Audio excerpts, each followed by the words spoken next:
ইশতেহার ঘোষণা করছেন দর্শক বিএনপি চেয়ারম্যান তারেক রহমান। আমরা যুক্ত হব সরাসরি। সুধীবৃন্দ, সাংবাদিক ভাইরা এবং প্রিয় সহকর্মীবৃন্দ, আসসালামু আলাইকুম। আমি প্রথমেই আপনাদেরকে আন্তরিক শুভেচ্ছা জানাচ্ছি।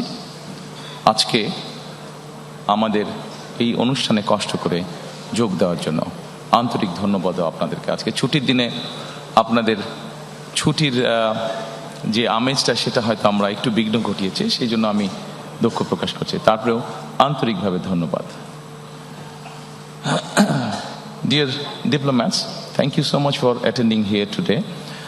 Though we have interrupted your holiday probably today, but thank you again for taking the trouble to join here. Thank you so much.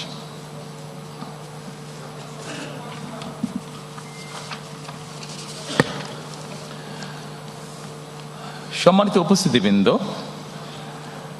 আজকে থেকে ৪৭ বছর আগে দেশ এবং জনগণের প্রয়োজনে বাংলাদেশ জাতীয়তাবাদী দলের জন্ম হয়েছিল। প্রতিষ্ঠার পর থেকে আজ পর্যন্ত বিএনপি তার আদর্শ থেকে বিচ্যুত হয়নি, চেষ্টা করেছে সবসময় তার যে আদর্শ সেটার ভেতরে থাকার জন্য। বিএনপির প্রতিষ্ঠাতা স্বাধীনতার ঘোষক শহীদ রাষ্ট্রপতি জিয়াউর রহমান দেশ পরিচালনার দায়িত্ব নিয়ে দেশের স্বাধীনতা সার্বভৌমত্বকে সুদৃঢ় করার চেষ্টা করেছিলেন। তিনি দেশে বহুদলীয় গণতন্ত্র করেছিলেন প্রতিষ্ঠিত, দেশে বাক এবং ব্যক্তি স্বাধীনতা ফিরিয়ে দিয়েছিলেন। একটি দুর্নাম ছিল স্বাধীনতার পরবর্তীতে তলাবিহীন ঝুড়ি বাংলাদেশের। সেই দুর্নাম থেকে মুক্ত করে দেশকে একটি স্বনির্ভর রাষ্ট্রে পরিণত করেছিলেন শহীদ রাষ্ট্রপতি জিয়াউর রহমান। তার শাহাদাত বরণের পরে দেশে আবারও স্বৈরাচারের শাসন প্রতিষ্ঠিত হয়েছিল। দেশনেত্রী বেগম খালেদা জিয়ার আপসহীন সংগ্রামের মাধ্যমে দেশ স্বৈরাচার মুক্ত হয়েছিল। জনগণের রায় বেগম খালেদা জিয়া রাষ্ট্র পরিচালনার দায়িত্ব পাবার পরে দেশে গণতন্ত্রকে প্রাতিষ্ঠানিক রূপ দিয়েছিলেন, দেশে প্রতিষ্ঠিত করেছিলেন সংসদীয় গণতন্ত্র। নারী শিক্ষার প্রসার ঘটানোর জন্য দেশে নারীদেরকে দ্বাদশ শ্রেণী পর্যন্ত বিনা বেতনে শিক্ষার সুযোগ করে দিয়েছিলেন।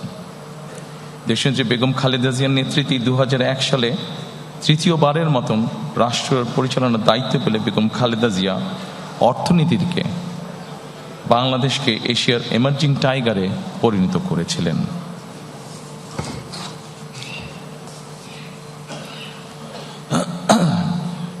প্রিয় সহকর্মীবৃন্দ, ফ্যাসিবাদী শাসনের 1.5 দশকেরও বেশি সময় জনগণের সকল ক্ষমতা কেড়ে নেওয়া হয়েছিল।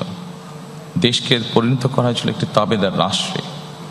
দেশের সকল সাংবিধানিক প্রতিষ্ঠানগুলোকে অকার্যকর করে দেওয়া হয়েছিল। হাজারো প্রাণের বিনিময়ে বাংলাদেশ ফ্যাসিবাদ মুক্ত হয়েছে।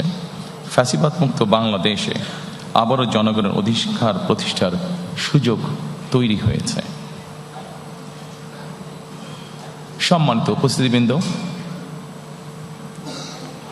এবার বাংলাদেশ পুনর্গঠনের পালা। প্রায় 20 কোটি মানুষের জন্য বাংলাদেশকে একটি গণতান্ত্রিক নিরাপদ রাষ্ট্রে প্রতিষ্ঠিত করার পালা। বাংলাদেশকে বর্তমান এবং ভবিষ্যৎ প্রজন্মের জন্য একটি নিরাপদ রাষ্ট্রে পরিণত করার জন্য বিএনপি কতগুলো সুনির্দিষ্ট পরিকল্পনা গ্রহণ করেছে। দেশ এবং জনগণের সুনির্দিষ্ট পরিকল্পনাকেই আমি বলেছিলাম আই হ্যাভ এ প্ল্যান। এই পরিকল্পনায় দেশের 4 কোটিরও বেশি তরুণ, দেশের অর্ধেক জনসংখ্যা যারা নারী, কোটি কোটি কৃষক শ্রমিকের জন্য দেশ এবং বিদেশে কর্মসংস্থান একটি স্বনির্ভর বাংলাদেশ গঠন করার জন্যই প্রতিটি সেক্টর ভিত্তিক কর্ম পরিকল্পনা আমরা গ্রহণ করেছি। আগামী 12ই ফেব্রুয়ারি জাতীয় নির্বাচনকে সামনে রেখে বিএনপির পরিকল্পনাগুলো ম্যানিফেস্টো আকারে আমি আপনাদের সামনে সংক্ষেপে এখন উপস্থাপন করতে চাই। আমি চেষ্টা করব খুব সংক্ষেপে বলার জন্য, খুব দীর্ঘ করে আপনাদের বিরক্তির উদ্রেক আমি করতে চাই না।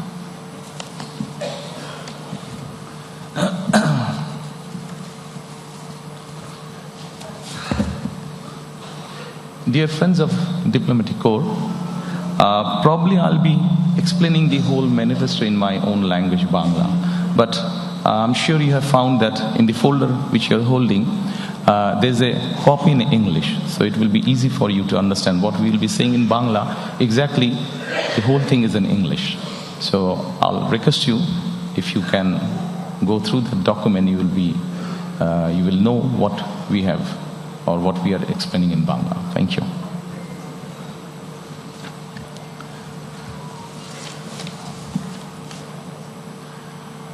সম্মানিত উপস্থিতিবৃন্দ, আমাদের সামগ্রিক পরিকল্পনাটিকে আমরা একটু ভাগ করেছি।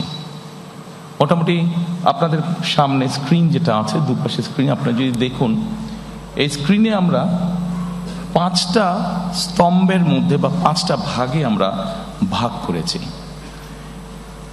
এবং এই 5টা ভাগকে যদি আমরা দেখি, এর ভেতরে আমরা বাকি জিনিসগুলোকে নিয়ে আসার চেষ্টা করেছি। আমাদের কাছে যতটুকু মনে হয়েছে কোনটা কোথায় সামঞ্জস্যপূর্ণ, সেভাবে আমরা সেই ডিপার্টমেন্টের মধ্যে সেগুলোকে আমরা ইনসার্ট করেছি।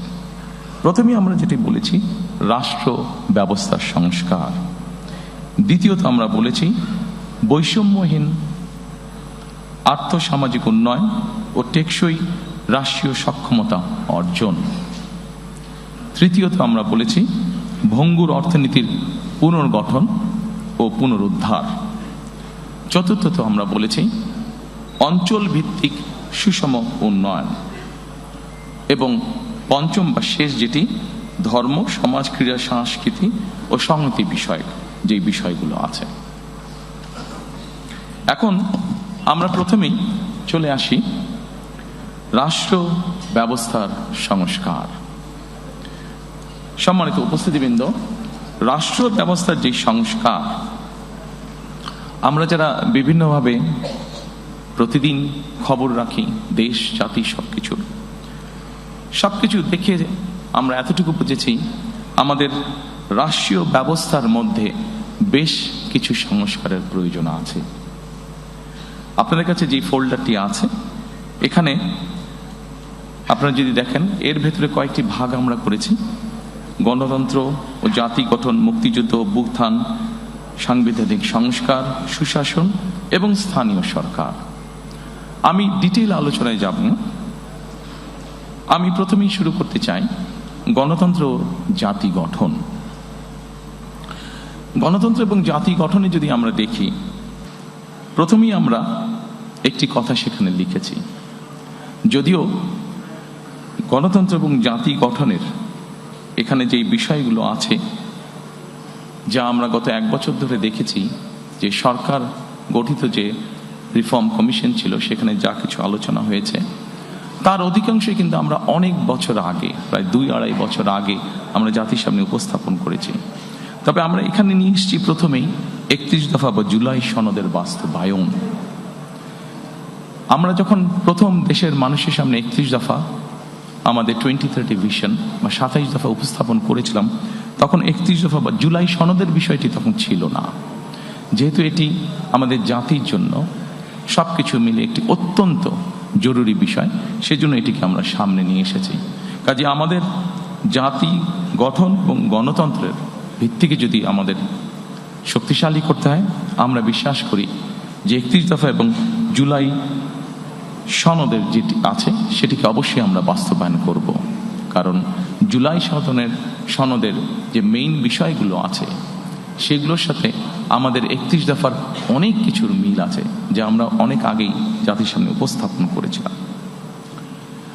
সম্মানিত উপস্থিতিবৃন্দ, অবশ্যই আমরা জানি 2024 সালে যে গণ অভ্যুত্থান হয়েছে, সেই গণ অভ্যুত্থান হয়েছিল ফ্যাসিবাদের বিরুদ্ধে।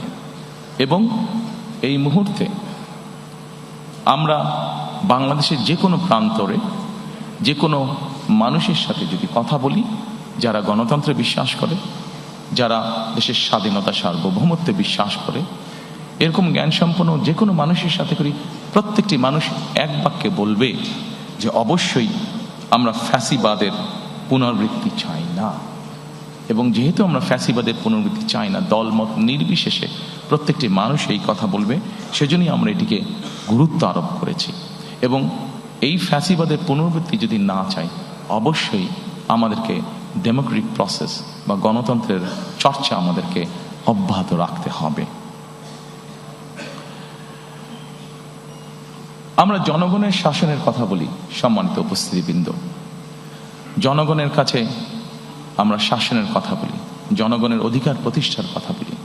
আমি ব্যক্তিগতভাবে একজন রাজনৈতিক কর্মী হিসাবে মনে করি, বিশ্বাস করি দৃঢ়ভাবে, যে জনগণের শাসনের যদি আমাদেরকে প্রতিষ্ঠিত করতে হয়, জনগণের যদি আসলে আমরা ভাগ্যের পরিবর্তন করতে চাই, তবে একটি বিষয় আমাদেরকে নিশ্চিত করতে হবে, সেটা হচ্ছে জবাবদিহিতা বা অ্যাকাউন্টেবিলিটি। আমাদের সমাজের প্রত্যেকটি স্তরে, রাষ্ট্র পরিচালনার প্রত্যেকটি স্তরে, সরকার পরিচালনার প্রত্যেকটি স্তরে ধীরে ধীরে আমাদেরকে অ্যাকাউন্টেবিলিটি বা জবাবদিহিতা আমাদেরকে প্রতিষ্ঠিত করতে হবে। অর্থাৎ যারা যে দায়িত্বে থাকবেন তাদেরকে অবশ্যই জনগণের কাছে কোনো না কোনোভাবে তাদের কাজের জন্য জবাবদিহিতা করতে হবে, অ্যাকাউন্টেবল থাকতে হবে তাদেরকে। আমরা যদি বিগত 16-17 বছরে যা হয়েছে আমরা দেখেছি, খুব সহজে আমরা একটি কথা বলতে পারবো, যেহেতু ভোটই ছিল না, দেশের নির্বাচন ব্যবস্থাই ছিল না, ফলে জবাবদিহিতাও ছিল না। এবং জবাবদিহিতা ছিল না বলেই আমরা অপশাসন দেখেছি, জবাবদিহিতা ছিল না বলেই আমরা দুর্নীতি দেখেছি ট্রিমেন্ডাস হারে।